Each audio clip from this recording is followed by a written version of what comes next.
This is episode number 4 with Llyod Parker. Welcome to the Grow Podcast with myself, David O'Connor, where my goal is to interview world-class guests so you can constantly progress as a person in terms of your training, your mindset and nutrition. So without further ado, let's dive in.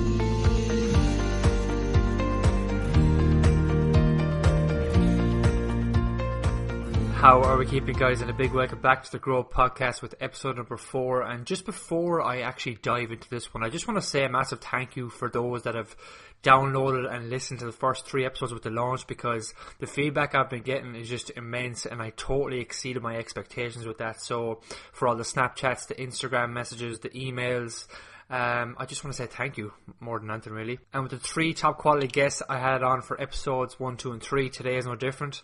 We have Llyod Parker, who is the registered dietitian and performance nutritionist with Evertons Football Clubs first team. And Llyod dives into his background in a lot more detail than I could cover, so he's going to cover that in a second. But just before we dive in, what we're actually going to cover today is where Llyod starts with performance nutrition and how he kind of gets that buy-in from his players. His 3 T's of performance nutrition and how they might fit into your sport. His guidelines for proteins, carbs, fats when it comes to athletes, and there's a massive amount of takeaways there in those ones. Pre kind of game day strategies, the days leading up to a game, and the game day nutritional strategies itself, just to get the most out of your performance.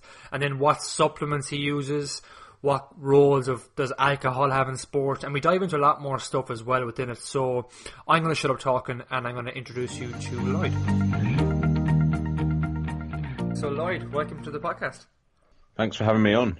No problem at all. And Llyod, I only met you a couple of weeks ago myself on Martin McDonald's Mac Nutrition Conference, and to be honest, I was blown away with the talk you had. So I suppose, just for people that don't know who you are and kind of where you've come from, who is Llyod? So I've done an undergrad in sports science, got an interest in nutrition, mainly because I ate terribly at uni in that first year. So went on and did dietetics as an undergrad again, just to kind of give me a bit more of a kind of a clinical background, I guess. And then I moved on and moved up to Liverpool, which is where I'm still based, and worked in the NHS for about 2.5 years. During that time, did a postgrad in sport and exercise nutrition to kind of combine sports science and the nutrition. And then did some volunteer work at a couple of rugby league clubs, and then managed to land quite a nice role at Manchester City, mainly in the academy, so doing under 18s down to under 12s, and also working with the women's first team a little bit. So I was there for about 2.5 years.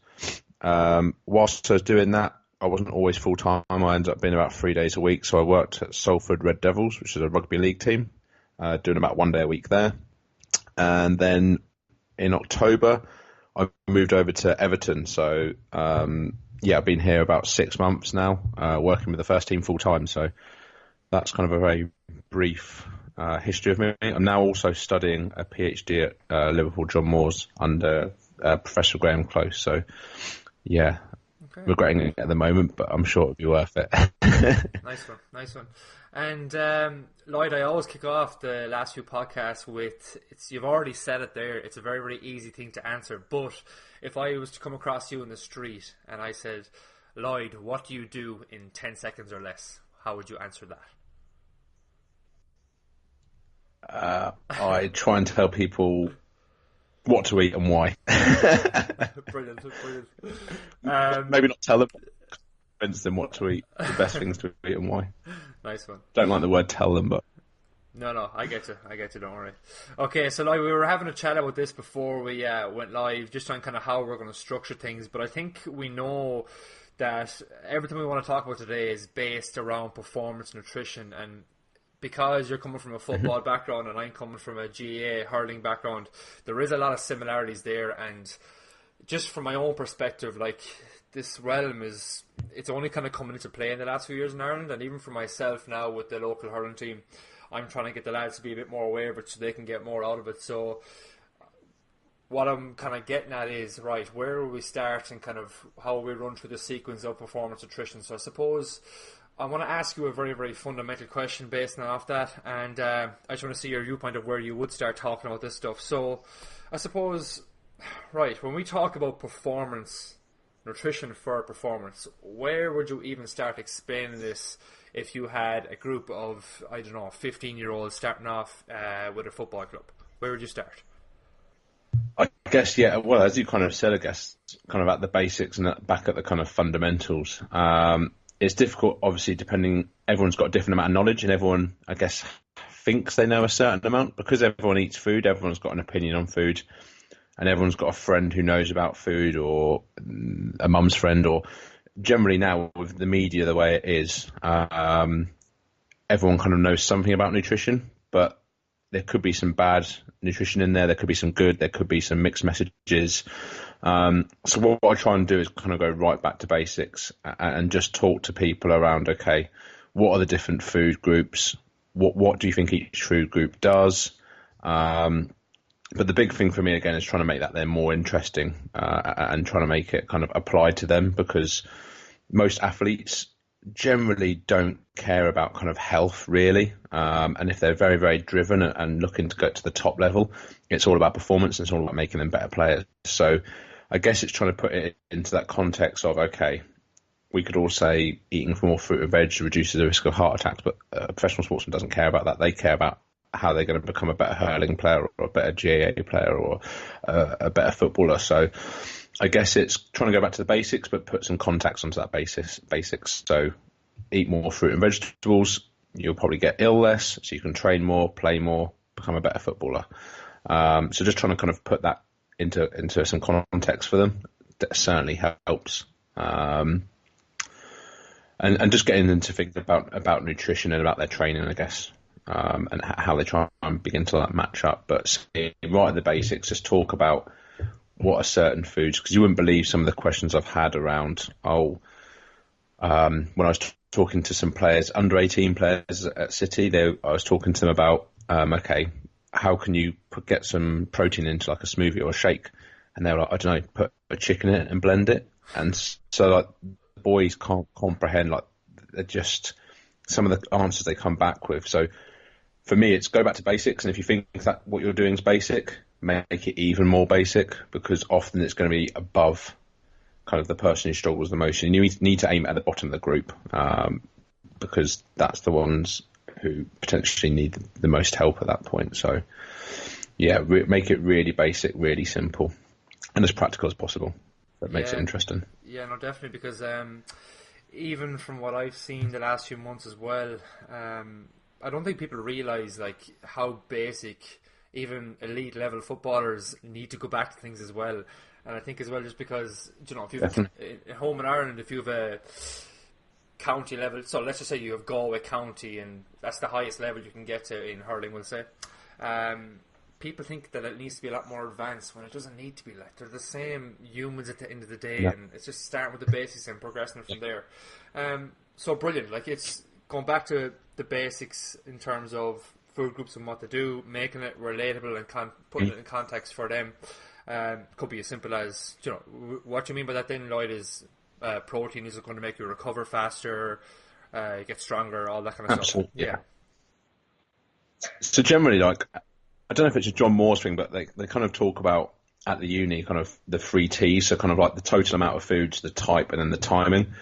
So kind of taking it back to that always helped, because that puts some context around it. And as you said, no matter really what sport you're playing, the 3 T's still kind of crop up. So total is kind of the protein, how much do you need, the carbohydrates, again, the total, how much do you need in a day, how much training you're doing, and then also you can then look at like the types of protein, the types of carbs, and then the timing of it around obviously training matches and stuff like that. So as you said, at the top level, there's a lot of people getting it wrong, and they think they're doing the right things, or they're trying to do the little bits and trying to get better fat adaptation, rather than actually just making sure that they're eating enough protein during the day, they are carving up for the game in the right way. Those simple things often get forgotten about because people think, oh, they're the best player in the country, they must know this, let's give them some cherry active, or let's give them some beetroot juice. Well, actually, no, they're not even having enough carbohydrates pre-game to give them the energy, so let's kind of go back to that. So okay, brilliant. And look, would you dive into, let's just say you've already, maybe you've informed somebody on the basics with a few things. Where do you take the next step from there? Like maybe you say to someone, look, you need to eat more veg, you need to get more protein in, and let's just pretend that they go off and they do that. What is the next step for them? Do you look at calorie intake at all, or do you just say, right, we want to get these baselines of protein in or carbohydrates, or what kind of way would you structure it from there? I guess it depends on what the athlete's goal is, because all of them will probably need to do something nutritionally, as in, depending on, again, what age they are, what level they're at, whether they might be put on some muscle mass, lose body fat, recover better because they're feeling sore 3 days afterwards. So I then try and even to begin with, to get that initial buy-in to them, I'd kind of try and, I guess, get an easy win with them. And if they, for example, if they need to get body fat down, tweak some bits in their diet, their body fat begins to come down, then we can begin to think about maybe getting some more oily fish into their diet or whatever. So if you look at someone's dietary intake, usually you can pick about 1 million holes in it, and you could rip it apart and completely put it back together. So initially get 1 or 2 bits of buy-in, they do that, and then actually thinking, okay, what would an ideal is, not an ideal as such, but what else could we do to improve that? And for me, the biggest thing is asking them, what do you need from your nutrition? Are you looking to gain muscle mass? Are you looking to lose body fat? Have you got knee or joint pain? So it's making it, the more personalised to them, the better, and the more they're going to buy in and actually hopefully kind of go away and take on what you said on board. Yeah, again, that's coming back to the basics again, isn't it? Like, because that 1 or 2 things could be very, very simple things. Like it's the same for somebody who's just trying to lose a bit of weight in the first place. It might be, for them, it could be just, cut back on the amount of fizzy drinks you're having. Not even to say you have to eliminate them, like, but if somebody's having 6 cans of Coke a day, if you went to 3, you're going to make progress. Again, it's simple stuff. Like, I want to go back to the 3 T's again, because I think it's tying to exactly what we're talking about, and it's going to lead us into the next stage as well. But yeah, I suppose just to elaborate a bit more on it, Lloyd, like what exactly do you mean by total, type, and timing, just to kind of dumb it down even further?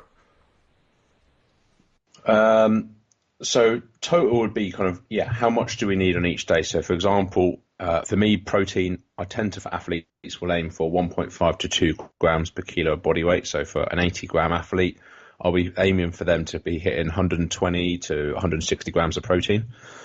Again, what I might do, depending on what their knowledge is and how much they care and how much they want to know, I might tell them that the grams per kilo per body weight and whatever. I might just say to them, we need to be having enough protein to recover your muscles, and this is what it looks like. So again, it's coming down to knowing your athletes a little bit, and then maybe showing them a picture form. This is what a kind of a protein day for you needs to look like, or trying to maybe even get them to elicit it and say, do you think you're having enough protein in the day? And hopefully they kind of say no, and then you can kind of get them to hopefully suggest additional protein hits. And you might not tell them, oh, this is 160 grams of protein, but you might go, oh yeah, these 5 or 6 hits will mean that you're getting enough protein in the day. So you might not tell them that figure, but you in your head have kind of got a figure that you're working towards, I guess. So yeah, the carbs, so that's the protein. The carbs generally for me will change depending on the athlete, what they're doing, what day it is. I know some of the recommendations are quite high up, around kind of 8 to 10 kilos per gram per kilo of body weight. But again, for me, for footballers, and I should imagine don't fully know the demands of kind of hurling and sports, but most athletes don't need that. I mean, it's a huge amount to take on.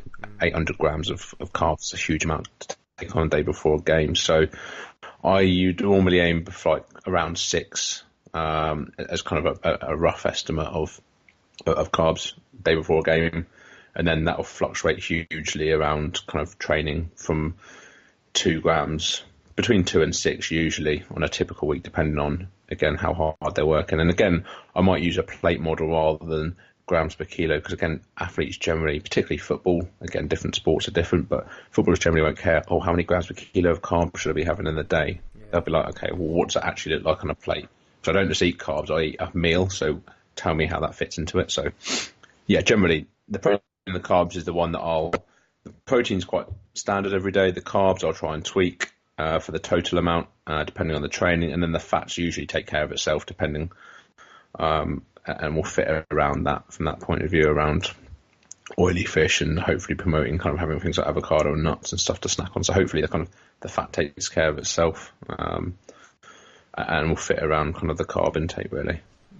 So that's kind of total. Timing would be obviously kind of carbs pre-game, protein post, maybe kind of looking at a casein, even if it's not going to, I mean, the evidence is showing sometimes that, maybe it's kind of helping drip feed because it's a slower release type of protein overnight. For me, even if not, like a yogurt's a good evening snack to be having anyway, and it's casein protein, so it's a bit of a bonus, or even like a large pint of milk or something.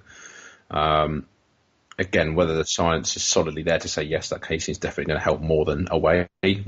End of the day, a glass of milk's got a whey and casein in anyway, so kind of your win-win situation. So the timing aspects around that, for some athletes it won't be as important, and others it'll be certainly more important. And then the type, again, just thinking around different types of, as we mentioned, protein, but also then carbs potentially as well. So looking at potentially like a higher GI carb on a game day, just because it's got less fibre in it, and it will take less time to get into the bloodstream. So you often don't want food sitting in the stomach for a long time, because the athlete will feel kind of full and maybe a bit lethargic and heavy on it. So you want them feeling generally quite light, particularly on team sports and on day of a game. So I'll generally go for kind of a higher GI carb on a day of a game, and then maybe the day before kind of like a medium one, and then during the week kind of like low GI. So again, the types of carbs generally will change throughout the week. So those are kind of some examples around the three T's, I guess. Yeah, brilliant, and that creates some context for people listening too as well, I think, because even with the 2 grams per kilo body weight, we're probably talking just a general athlete there that wants to perform well and recover well. And as you said, you could give them that target. They might go off and track that and hit that, and that's great. Or else you might put that into, could be a hand size template, which is what I do a lot of. It could be, the 2 pounds of protein per 3 meals a day, and maybe you have a protein shake in there as well. Again, it's very, very simple stuff to break down when you put it into that context for people. The 2 to 6 grams per kilo of body weight for the carbs. What way, Lloyd, is there any, again, come back to maybe the hand size format, or maybe you do it a different way, maybe you do it by, I don't know, something, how you size it on a plate. Can we put that even into an easier context for someone? Let's just say, right, a general training across the week, what would that look like in terms of hand sizes, per meal? So somebody eats 3 main meals a day, which is what's usually the case, and then somebody might have, fruit or a high protein snack or something like that. Yep. So generally I use kind of plate models. So we've kind of developed some at Everton. So we've kind of devised kind of 3 or 4 plate models. So typically there's, we'll kind of know from what the coach wants to do around if it's going to be like a light training day, a hard training day, or kind of like obviously game day, kind of minus or plus 1. So generally speak to the coach, and we've actually got different posters for different days that go up. So what we then do is put a different plate model up. So for example, a light training day, or whether it be like a day off for them, we'll send out information, will generally be kind of a quarter of a plate, so of carbs, so kind of, I guess, a fist size, quarter protein, then half veg.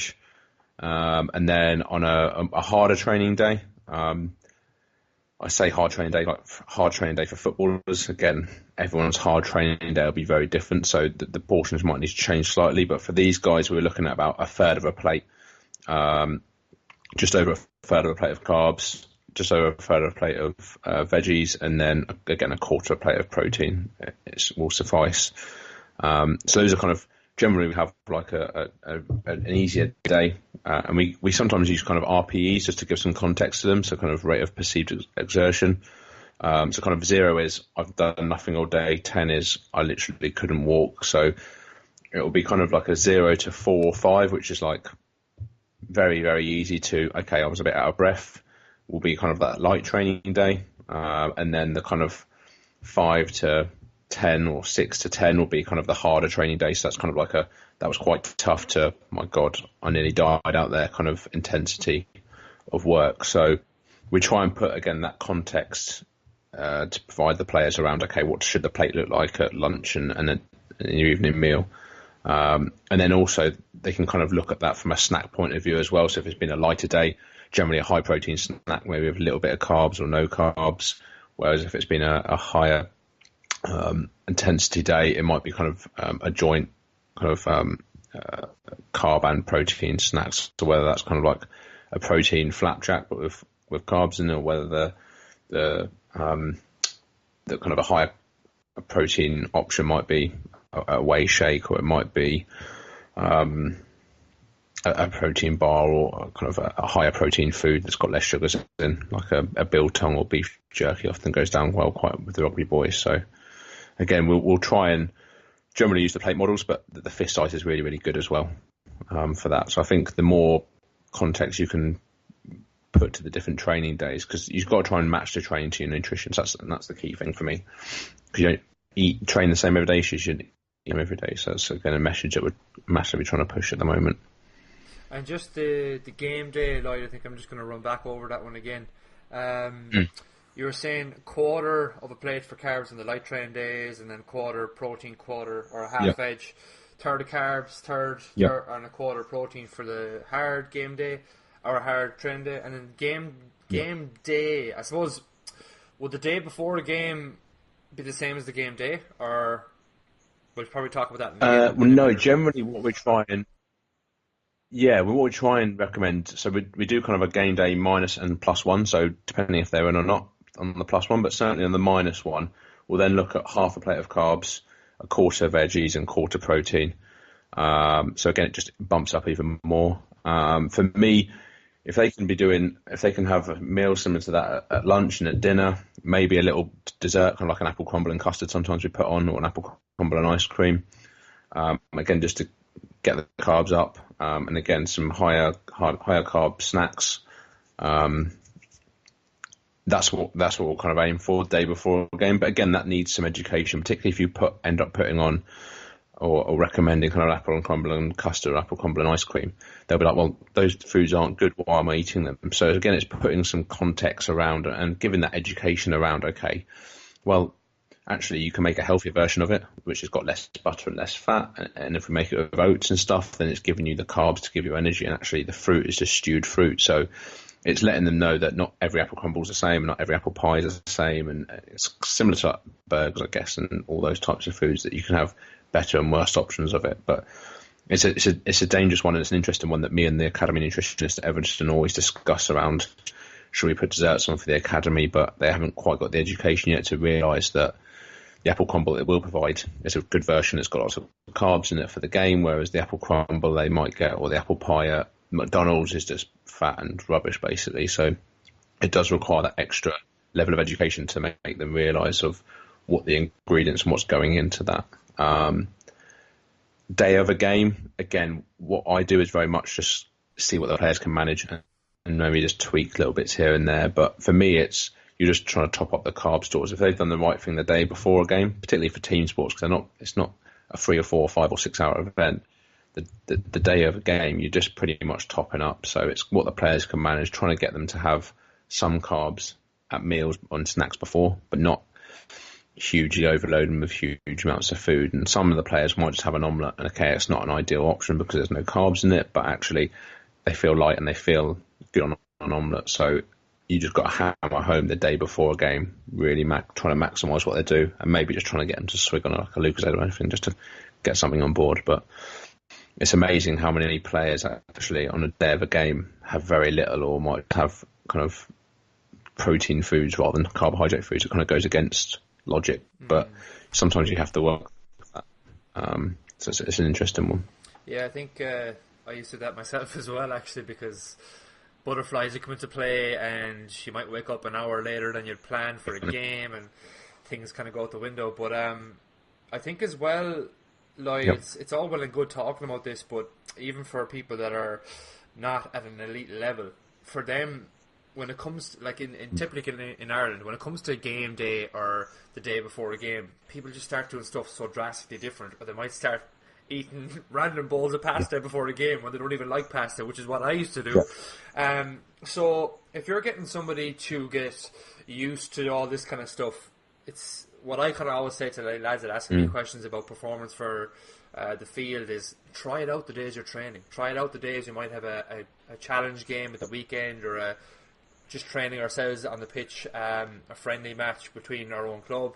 Those are the days you try out food timing around the game, how many hours out, what do you feel like, what is your preference, all that kind of stuff. So yeah, like, is there anything else you'd like to add to that in terms of maybe food preferences, timing around games, or? I think that's a great bit of advice. I think that's a great bit of advice around that. Don't try anything new either on the day or even the day before a game. Ideally, it's amazing how many people you talk to and they're like, "Oh, well, I went out for like a birthday meal the day before a game," and you're like, "Well, ideally you shouldn't be doing that because you're going to go to a restaurant, you don't know what's in the food, you don't know how it's going to react to you. You end up probably eating some bits that you shouldn't do." So you want to try and get a routine, certainly the night before, and ideally the day before, and then the day of a game, and get a really good routine set in. And I mean, I suffered big time because I ran the London Marathon about 4 years ago, and I was just kind of beginning to study this. And I was like, oh, how much can really matter? So the week before, I was like, I'm going to carb up, and I started kind of baking really high carb foods and thinking, oh, I'm going to get loads of carbs and I need to get 10 grams per kilogram of body weight. And I was like, I need to get like 800 grams of carbs in. And I'd never tried it, and I was like, I was lazy, and I never got around to trying it on a long run. Because as you said, trial it in either a really hard training session or practice games, or ideally pre-season. You can try it in some games there. So I didn't trial it, and then in my 20-mile runs, and I tried it then. I trialed it for the marathon, and let's just say I must have put too much sodium bicarbonate or something in there, and I struggled the night before to get to sleep because my stomach was in bits. So I learned the hard way that you really need to practice and get it nailed down. You shouldn't be guessing, oh, let's try this. You should know the day before a race or the day before a game. I know pretty much exactly what I'm going to eat. I know that it's going to settle well in my stomach. I know I'm going to feel good on it. Okay, there's going to be some extra nerves, but again, try and do some races and some half marathons or whatever it may be around that to try and help with that. But even like little recommendations for people that are traveling away, it's kind of, don't try and stop at a service station and pick something up. Make sure you're really prepared, and that's really key. I was working at rugby league. They used to travel for maybe 3 or 4 hours before getting to the game, so they have to take a pre-match with them. And rather than taking Tupperware, okay, it looks a bit busy and it's a bit organised, but actually they'd stop at a service station and all there'd be is like pasties or there'd be pies or whatever. And suddenly then they're just eating these because all that's available, or a rubbish like sandwich or whatever. So again, try and be as organised as possible around that. It does take effort, but it will certainly help your performance going forwards. So yeah, it's a massive thing. Yeah, I think certainly been prepared. As well, like, it comes back to, well, it certainly comes back to beliefs, thinking that, oh, pasta and eating a bowl of rice, and when I don't really eat that much of a certain food group, that they're going to give them a magic benefit from it all. Yeah. Like, and yeah, like you said with the marathon, yeah. I can't tell you how many times that I've arrived at games and spent more time in the jacks than the fucking dressing room beforehand. Like. Yeah. So yeah, look, it's not something you want to go down. Keep it to your preferences. Keep it to or try it out in pre-season. Try it out in practice games. But I suppose that leads into food quality itself, and something you've kind of mentioned a few minutes ago, which was higher GI carbs on game day to limit fibre. And I know some people will understand what you mean by that, but let's just pretend I don't even know what fibre is or what does it do to me. Okay, how can we dumb it down to somebody to make them understand that right? On game day, you should be maybe focusing on these foods, but again, Lloyd, should they be foods you already know? And then on training days and regular days, what kind of carb sources should we be looking at? Yeah, so I guess, yeah, again, obviously it needs to be foods that you tried and know work well for you.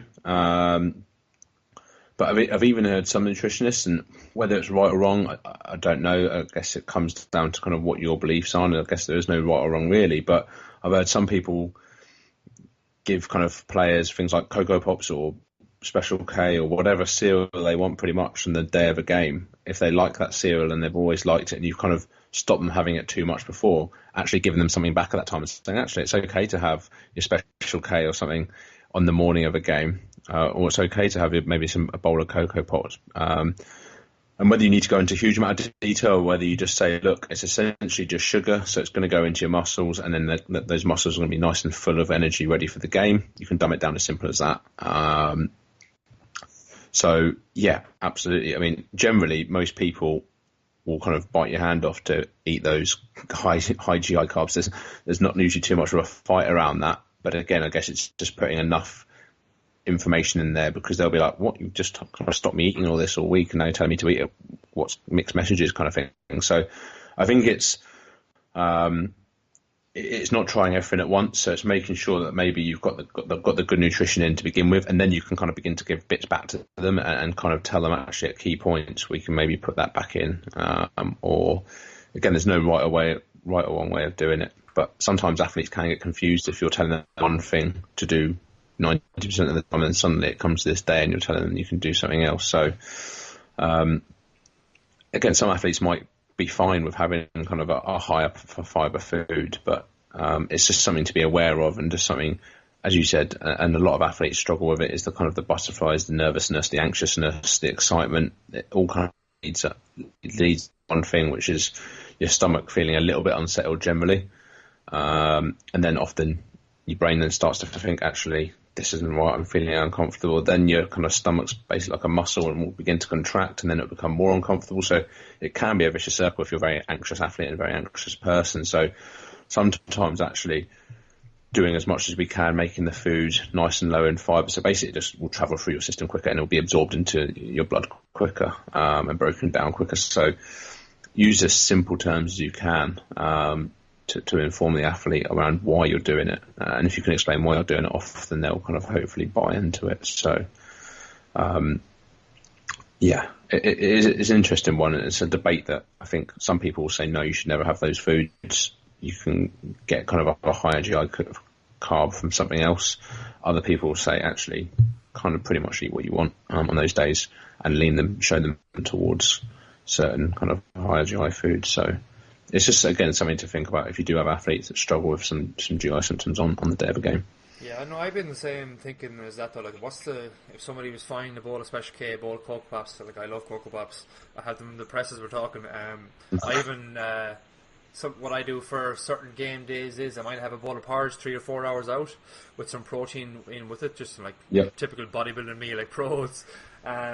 Close like an hour out from the game, I might have a few jelly babies inside the dressing room, and I give them to a few of the lads, and so it's almost like a bit of like a mini pre-game ritual I have with a couple of the lads as well. So, and so it makes you feel better, it makes you feel a bit more relaxed. And again, if it's not going to upset your stomach or do anything different for you, and if you find that maybe 2 hours out having your meal, 3 hours out having your meal, it works for you, that's fine. And I think you're pretty much in the same. Would that be the same line of thinking as you, Lloyd? Definitely, and I think as well, an athlete who feels happy and feels confident and whatever is often an athlete that's going to perform better. So if you're actually saying to them, we can have some jelly babies at this time, or you can have some wine gums, whatever their sweet of choice might be, generally they have quite sweet teeth. So if you can say to them, actually have some jelly babies this time, they'll be buzzing about it, and then suddenly they're happier, and as I said, a happier athlete often performs better. And that, on the day of a game, it's all about performance at the end of the day. And if you can put an athlete in the best state of mind possible with as little gut problems as possible, then you're kind of onto a winner there, and you've done everything you possibly can do. So, yeah, absolutely. I often have used jelly babies or wine and gums and things in the past, and grapes always go down really well because they're kind of quite sweet, and people generally kind of munch through grapes quite easily. So, things like that can certainly help on game days. Nice one. No, I think we've already covered an absolute mountain of stuff there, which is brilliant, which is exactly what I wanted to chat to you about, like, was what we've just gone through. But I suppose we can kind of touch on the other topics now. Like, I wanted to ask you about supplements. Like, how deep do you go with supplements in terms of football players? Let's take it from there, I suppose. So again, for the academy, when I was working there, I'd be very much kind of food first. If they had kind of come to me and we'd worked together for a while, and I felt it might be of benefit, then we might give kind of a protein powder, and generally that'd be pretty much it. At the under 18s level, we might do vitamin D, but it's only because we had the resources to blood test them, and then I could dose them off that. But I probably wouldn't have done it if it wasn't for that. Other people might do, but I think because of my dietetic background, I'm a bit more reserved on the supplement front. First team, again, because at the moment we've got budgets for, obviously, so we will blood test the players and we'll kind of dose vitamin D around that. Generally, if you're dosing at quite a low level, probably around 2,500 international units a day, it's not going to cause any harm and it won't be toxic. So you could probably get away with kind of blanket supplementing people at that level. But what I'd try and do is do it daily rather than do it kind of the large doses over a week, because there's some evidence now showing that actually that potentially isn't going to be as beneficial as kind of a daily dose. So vitamin D generally is quite a good one to hit nowadays, particularly for countries like England and Ireland who get very little sun even in the summer. It's certainly good to do, and we tend to supplement from October generally to about March, end of March. Kind of about a 6-month period basically with that one. A whey protein generally, we use quite commonly. Casein a little bit, but again, it's expensive for me. I tell my athletes if they haven't got the money to be buying a casein protein, just buy a whey protein and mix it with some milk or have a yogurt. It's not a necessity that you have a casein protein. If you buy a whey protein, you're going to hit that kind of protein 25 gram threshold, and then adding some milk to it will just slow the release down anyway. So, casein is kind of, for me, it's not a necessity. You can get around that one quite quickly. And then fish oils, again, we would use quite a lot. Trying to hit about a gram of EPA a day is kind of what we aim for. Again, generally, it will blanket supplement most of the players because they're training most days, and it's certainly shown to have some good benefits. So those are kind of, I guess, my go-to ones. Creatine, again, I would use with certain players. Certainly certain players, you need to gain muscle mass, and even from a recovery point of view, maybe post-game we might give kind of 5 grams of creatine to help get kind of the glycogen stores back quicker. And then for any kind of, for in football, so like a left back or left midfielder, we might use some beta-alanine. So again, we're beginning to use supplements like that. But for me, where I am at the moment, we had so many issues that we've only just begun to kind of roll out some of these supplements now, and I've been there 6 months. I felt that there was much bigger bang for our buck trying to sort out the food and make sure the food timing and the quality and sourcing of it was right. That actually, if you're not doing the 90%, well, there's no point messing around with a bit of this and a bit of that. For me, the food is so important, and I think people like Dave Braille should have done really well in kind of distracting people a little bit and getting people to think about the marginal gains. And so everyone's now thinking, what marginal gains can we make? Well, actually, if you think too much about them and you forget about the fundamentals we spoke earlier, then actually you're not going to have anywhere near the amount of benefit. You can take all of the creatine you want, but if you're not eating enough calories and protein, you're not going to gain muscle mass. So I think it's really important that you kind of, that stepped approach of, right, diet's pretty good, let's build on that, let's do this supplement, this supplement, this supplement. And it's, you've got to be careful for me around how many pills and powders and stuff you're giving out, because you don't want to be like a pharmacy. You want to be food, and then, okay, there's 1 or 2 supplements that might work for you. For me, there's still not enough evidence around if they take 6 different supplements, actually how do they then start interacting with each other. There's just not the evidence out there for it. So, yeah, I think as we've kind of gone through the podcast, obviously start with the fundamentals, get them right, get the total time and type right, and once you've done that, then you can start building on some of the supplements. Yeah, it's the same with a lot of stuff, Lloyd. Like, it's like people going to the gym for the first time and they're focused on doing bicep curls when they're completely forgetting to, we'll say, like, big bang basics of the deadlift and squats and whatnot. Or it's the same when, I get a few friends, they start going to the gym and they're like, oh, which protein powder should I take? But they've absolutely no knowledge behind nutrition at all. Like, so the good thing about, or the best thing about what you've That's said. That's the thing, isn't it? Yeah, like it's I just want to slap people sometimes, But the problem is they kind of think, if I take a protein powder, then I'll automatically get big. And you're like, well, no, if you're not eating enough, and if you're not eating enough protein apart from the protein powder, you're not going to. So kind of people automatically just think the protein powder is going to make me massive. So that's a real tough one. And even like on the flip side of like women's sport, a lot of them won't take protein powder because they don't want to get big muscles, and they see kind of all these gym guys taking the protein powder. So on the flip side of that, I've then had to kind of educate the women when I've worked with them in the past around actually protein powder isn't going to make you massive. It's just going to help you recover. And if you're not lifting huge, heavy weights often, et cetera, then you're not going to get that muscle gain anyway. And any muscle gain you will get will be very, very minimal. And it's just going to benefit your performance actually. So there's, I guess, a flip side to that as well around people not wanting to take it because they don't want to get too big. So yeah, it's quite funny. And even for like if you might have a young guy that's 16, 17, 18, and his parents are not letting him anywhere near protein powder.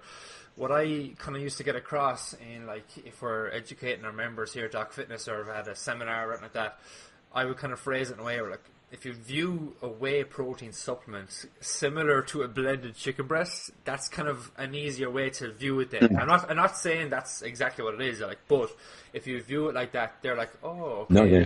It's not some magic thing that's going to put fucking triceps on me the size of Kingdom Come, like, or whatever, like. But, no, the supplements... Exactly. The supplements is actually exactly what we do with our everyday, so we'll say general population people in the gym. We blanket prescribe, or we say obviously double check it with your GP first if you're unsure of anything, but a guideline is what we give, is that 2,500 international units of vitamin D.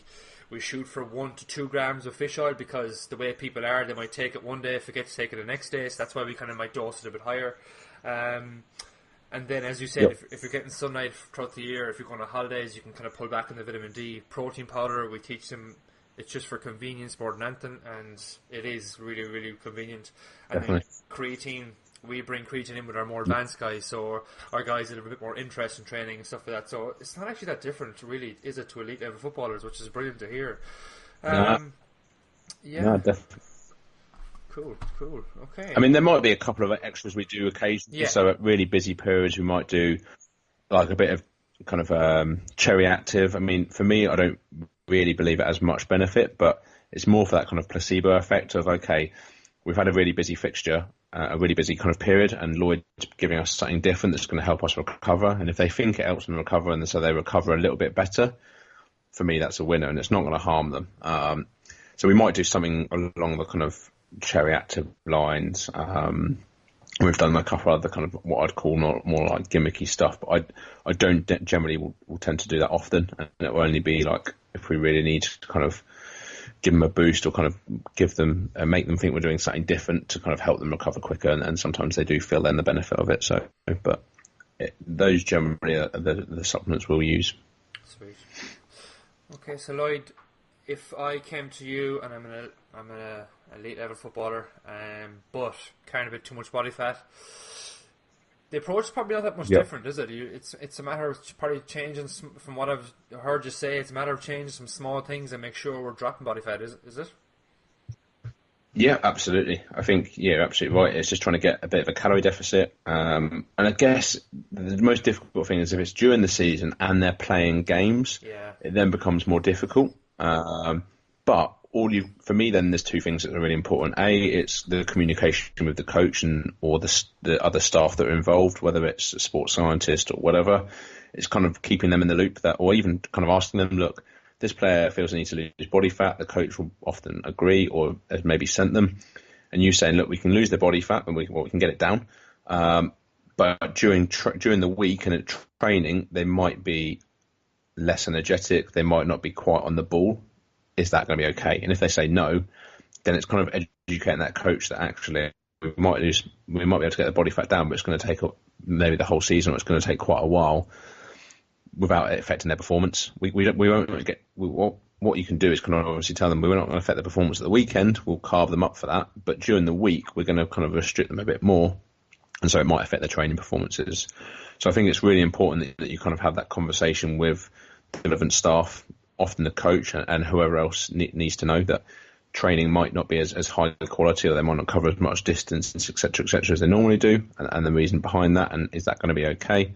And then, I'll try and, if the game's a Saturday to Saturday, Monday to Thursday, or usually Monday to Thursday, we'll kind of create that deficit, and then Thursday night, Friday, leading into the game, we'll kind of carve them right back up. So that's generally how I'll try and do it without dropping too much performance level.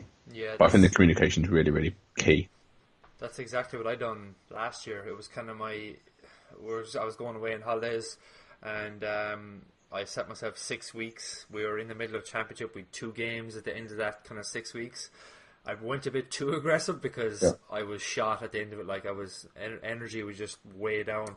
But that's exactly how I structured it. During the week, I'd bring the calories right down, weekend carb up, etc. But I suppose somebody that's not into, we'll say, calorie world just yet, or they're going by the plate model or fist size or something like that. Do you do anything with protein during these periods? Would you leave protein the same? Would you say, here, I'm going to try and get you to maybe bump it up a small bit, and we're going to pull down our carbs? Or what way do you actually create that energy deficit?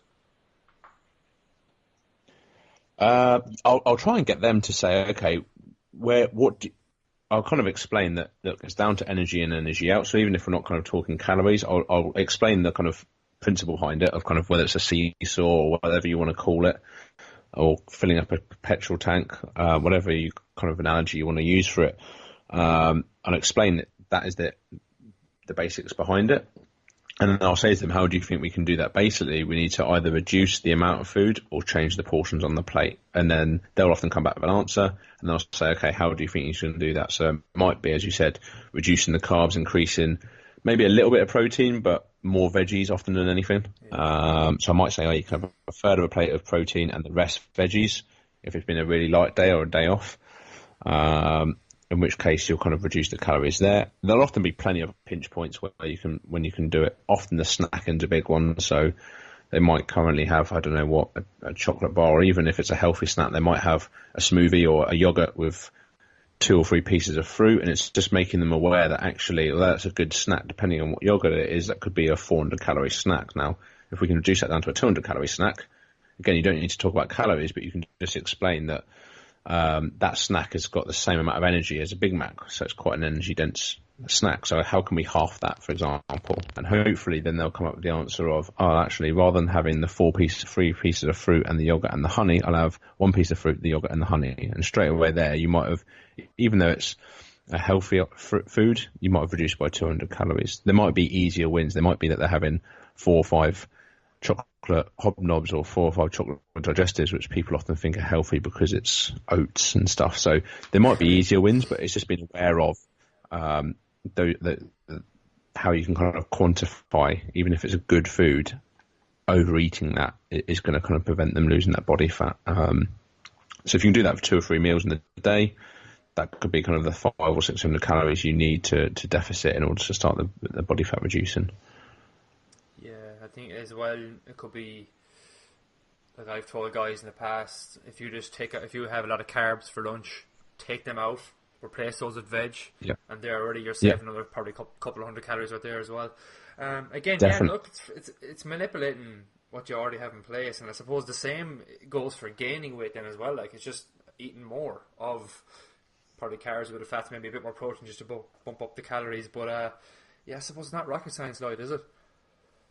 No, it's not. The hardest thing to do is implement it, and that's the problem with all of nutrition, is that generally it's very simple stuff, but actually people aren't doing it, so it can't be that simple in a way, because if they should be able to do it easily. So I guess it's how you kind of implement it, and for me the big thing is be consistent with it. People can do things for a week or 2 weeks, actually doing them longer term to get those benefits, whether it would be increased muscle mass, decreased body fat, it is very difficult. And I think often people are too busy kind of thinking about how they feel and how it is to them. So for me, I love food, and I'd eat 4,500, 5,000 calories easily if I could, but I can't. So when I see someone who's only eating like 2,000 calories, and I'm like, you need to double that in order to put on muscle mass, I can't comprehend why they wouldn't want to eat all that food. But for them, it's a real struggle. I've got a player at the moment in the 23s who is really fussy with his food, and he's like, I don't really get hungry and stuff like that. So it's a real challenge, and you need to try and be empathetic and put yourself in those shoes, even though,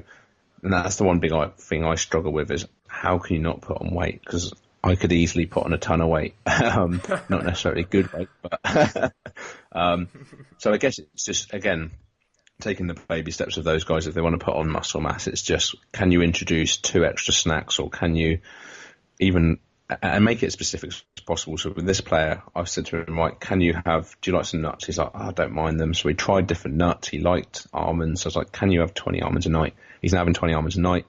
He's having a smoothie in between his breakfast and his thing, and he's put on a kilo already. So he's beginning to kind of shift that, and that's just by kind of putting on 2 snacks. I think he could still get another 1 or 2 things in there, and so hopefully his weight will go up. But it just takes time as well, and the consistency is massive for me. It needs to be over a 2, 3, 4 kind of month period rather than just weeks. So I think it's the immediate gratification too, though. People want shit now, they want results now, they want, I want to be big yesterday, So I think your whole team though, Lloyd, your whole team of your talk last week or 2 weeks ago, and the whole theme of what you've been talking about, it's baby steps.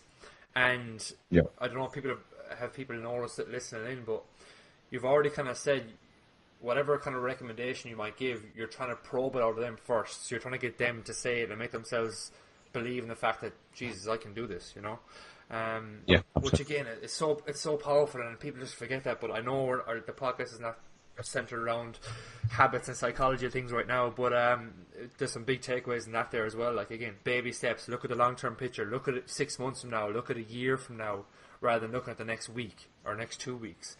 And if more people brought that on board, the progression would be insane.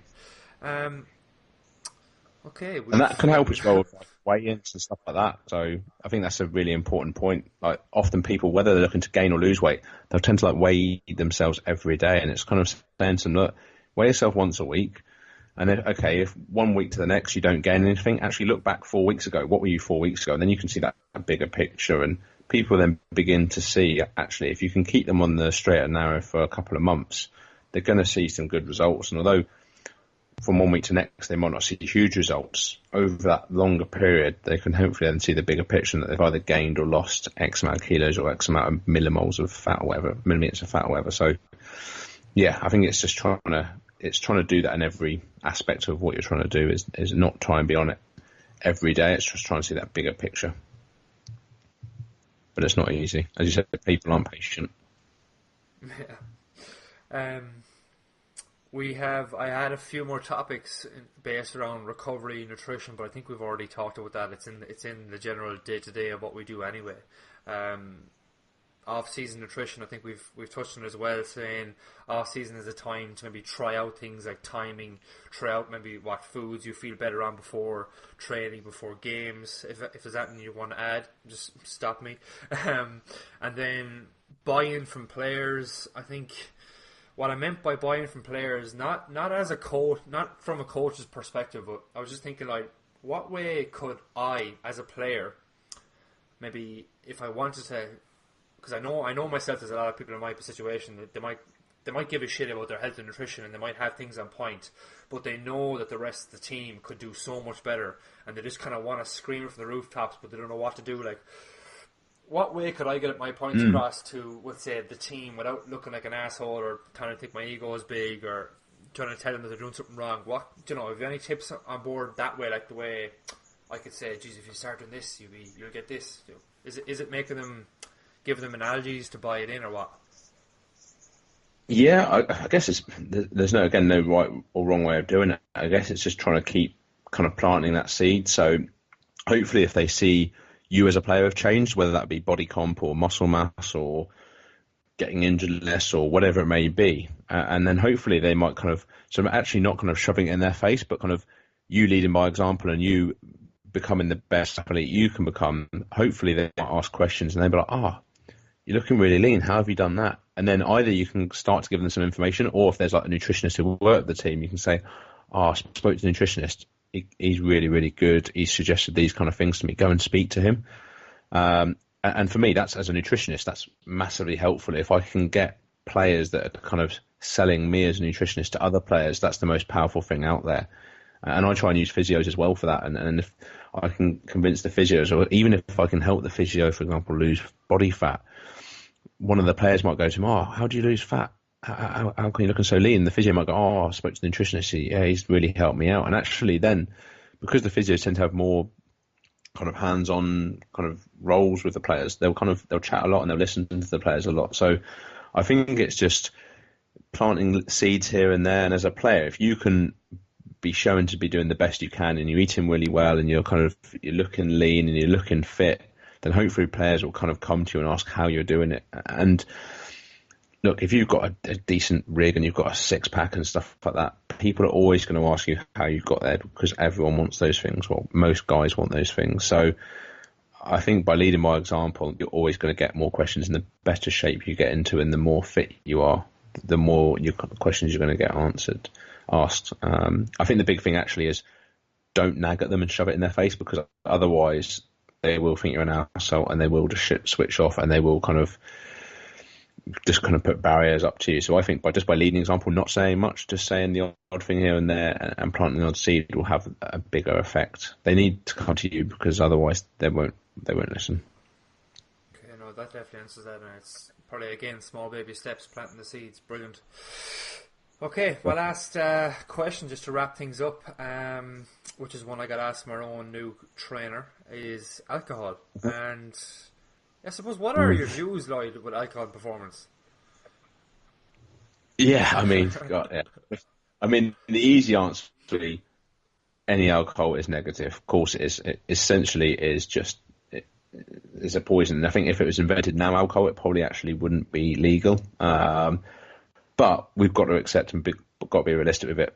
Most people drink, and most people like to drink and are going to want to drink. So for me, it's just trying to again, seem human to players and kind of try and sell it at certain times in the year, in the months or whatever, that you can drink, and at other times, let's try not to drink. And I know in rugby particularly, there's a huge, and I don't know what it's like kind of in hurling and stuff, but in rugby, there's a huge drinking culture of players Saturday on the beers, Saturday night, really big session, and then kind of hungover massively Saturday, and they'll be back in then Monday for training. Now, sounds like obviously, yeah, exactly. So for me, it's not ideal to be doing that. If they're going to do that and you're trying to continue nagging them and tell them not to do it again, it's going to be very difficult, and you'll probably just lose the dressing room if you're a coach or a trainer. So again, it's to begin with picking your battle. So if you've got 2 games coming up in a week, again, saying, look, lads, let's think about drinking this weekend. Let's try and knock it on the head this weekend just because we've got a big game midweek or whatever. Or if you've got a really big game coming up at the weekend in a week's time, again, just trying to kind of sell that of, this is a really big game. If we win this, we can come here, or we really want to beat them, or whatever it may be. Let's not try and drink this weekend. So you're, again, just trying to get small wins there, that at certain times in the season, you're trying to reduce the alcohol intake. And even just like kind of little bits of education around what alcohol can do. So it might be kind of in one-to-ones, or it might be kind of in group sessions that you actually say, if you've got a player, for example, who wants to put muscle mass on, you actually kind of saying, actually, do you know, alcohol kind of reduces, you don't need to say protein synthesis, but you can actually say alcohol kind of actually stops you putting on muscle sometimes, because rather than building the muscle, your body's too busy trying to get rid of the alcohol and the poison in you. So again, it's just trying to add some context. If they've got a problem from a nutrition point of view and are looking to do a certain thing from nutrition, whether it be injury recovery or building muscle mass, just kind of dropping that seed into them and saying, do you know, that's not going to help you build the muscle mass, because and put some education in there behind it. They might not listen straight away, but actually 2 months down the line, they might come back to you and say, you know, what you said about alcohol, does that actually happen? Do you actually not build muscle? And you can explain kind of some of the reasons behind it. So I guess I'd try and explain that from an alcohol point of view. And obviously the Bodycomp is quite an easy sale.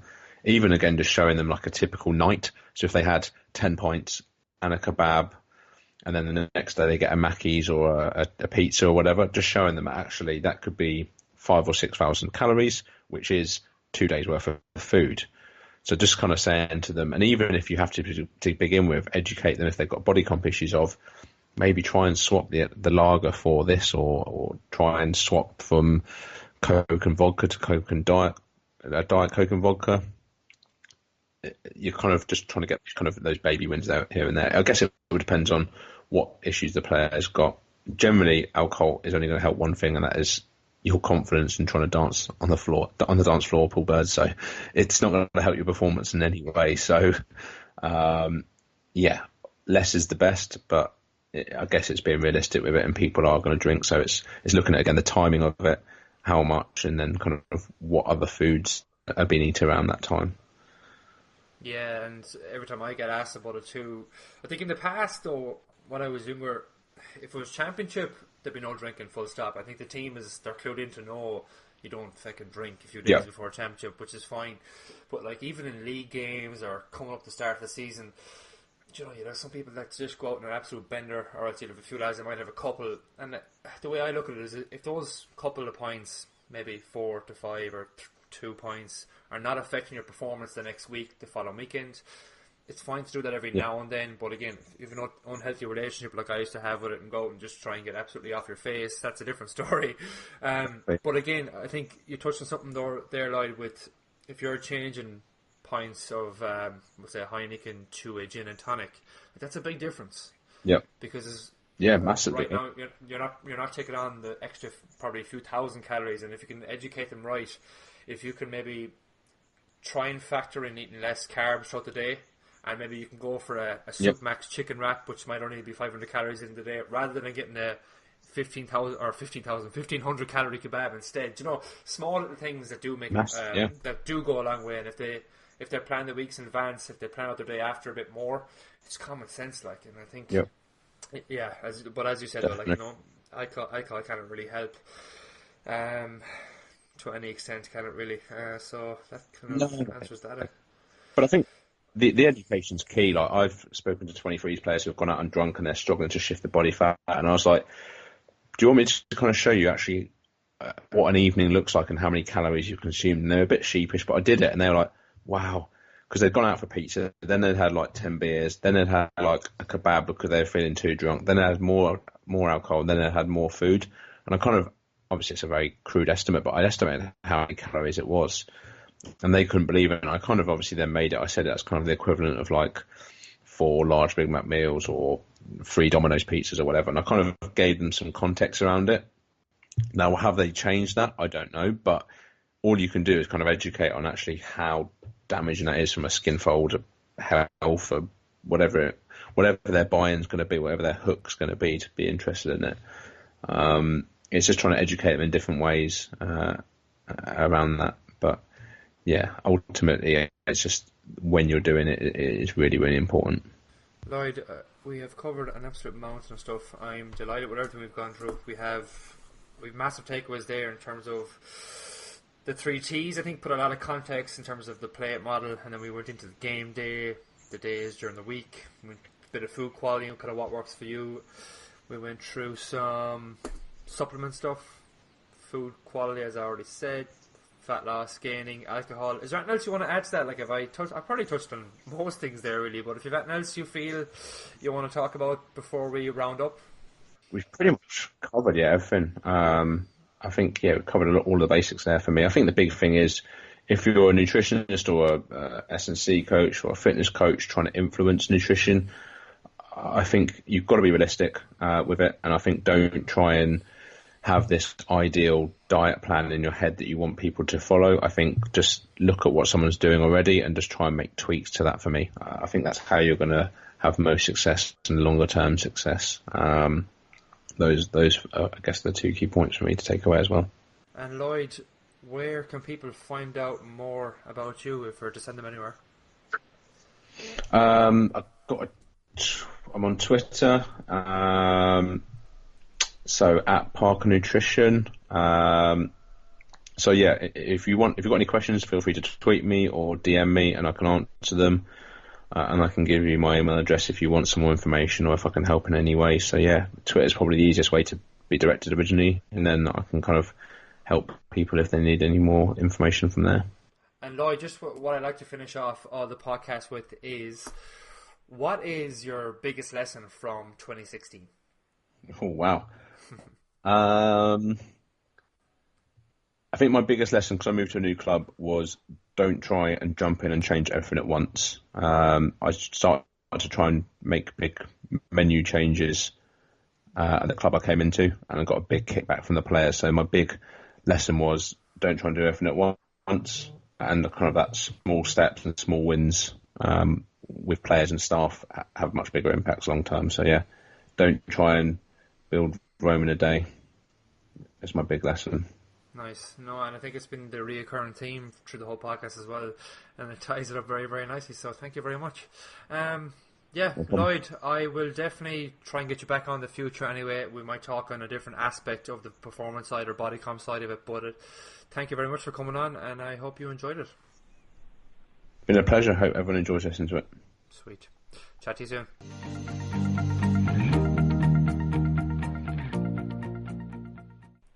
So hopefully you've taken a nice bit away from that. I know I have anyway, and especially stuff around the game day stuff and the small little habit changes over time, the small baby steps forward. Again, it comes back to everything, whether it's weight loss, muscle gain, performance, no matter what it is, it's always going to come back to creating small daily changes and daily habits that you can stick to long term and prove to yourself that you can do them as well. So a big thank you again to Llyod for coming on, and as well, thank you for tuning in again. I hope you've enjoyed the podcast launch with the first 3 episodes, because it took me a long time to edit those and get those out, but I'm thankfully in the swing of things now. And in terms of the show notes page, and where you'll find out a bit more about Llyod, they're over on Doc Fitness Online /episode 4. I know in the past I've said Doc Fitness Online /podcast, but with the way the website is, it's actually Doc Fitness Online /category /podcast. So it's probably just easiest just to type in episode 4 if you want to find them there. And as always, as I said already, thank you for tuning in. I haven't a clue who's up next, because I have about 5 guests booked in, but they're all manic busy, and that's the joys of getting on quality people. They're very, very hard to get hold of. But keep an eye on my social channels. You'll see who's going to be next over there. And until next time, we will chat to you. Bye.